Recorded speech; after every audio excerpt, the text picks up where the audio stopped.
അപ്പോൾ ഇതിനകത്ത് വേണ്ടപ്പെട്ട രീതിയിൽ ഗോൾ പാസ്റ്റുകൾ പല രീതിയിൽ മാറ്റിക്കളിക്കുന്ന ഒരു പരിപാടിയുണ്ട്.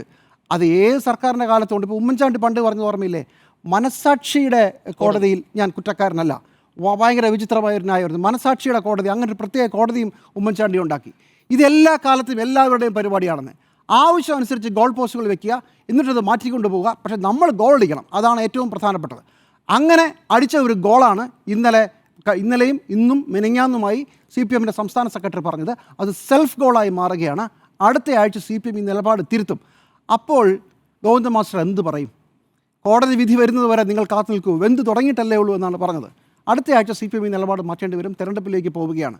ഇതാണ് ഇവിടുത്തെ ഒരു CPM-ൻ്റെ ഒരു ഗതികേട്. അതാണ് വളരെ പെട്ടെന്ന് ഈ ഇങ്ങനൊരു അറസ്റ്റിലേക്ക് പോകുന്നുള്ള CPM-ന് അറിയാത്തതല്ല. ആ കാര്യത്തിലൊരു രാഷ്ട്രീയമായ ഒരു ബുദ്ധി CPM കാണിച്ചില്ല എന്നുള്ളതാണ് ഇവിടുത്തെ വിഷയം.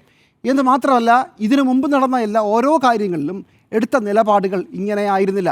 അത് ഏറ്റവും അവസാനം രാഹുൽ മാങ്കൂട്ടത്തിൻ്റെ കാര്യത്തിൽ അയാളെ പാർട്ടിയിൽ നിന്ന്, അതുവരെയുള്ള നമ്മുടെ കാര്യങ്ങളെല്ലാം ഇപ്പോൾ ഉമ്മൻചാണ്ടിയുടെ കാര്യത്തിലായാലും വിവിധ മന്ത്രിമാരുടെ കാര്യത്തിലായാലും അതിലെല്ലാം ആവശ്യപ്പെട്ടിരുന്നത് അവർ തിരഞ്ഞെടുക്കപ്പെട്ട പദവിയിൽ നിന്ന് മന്ത്രിസ്ഥാനത്ത് നിന്ന് മാറ്റണമെന്നാൽ രാഹുൽ മാങ്കൂട്ടത്തിനെ പാർട്ടി പദവിയിൽ നിന്ന് വരെ പുറത്താക്കണമെന്ന് പറഞ്ഞവരാണ്. ഇപ്പോൾ എന്താ ഇങ്ങനൊരു നിലപാട് വരുന്നത്? ഇത് CPM-ന് കഴിഞ്ഞ 3 ദിവസമായി ഉണ്ടായൊരു വലിയ തിരിച്ചടിയാണ്. പക്ഷേ അടുത്ത ആഴ്ച CPM തീരുമാനം മാറ്റാൻ പോവുകയാണ്. രാഷ്ട്രീയമായി മുഖം രക്ഷിക്കാൻ അതേ വഴിയുള്ളൂ, നേരത്തെ ചെയ്യേണ്ടതായിരുന്നു.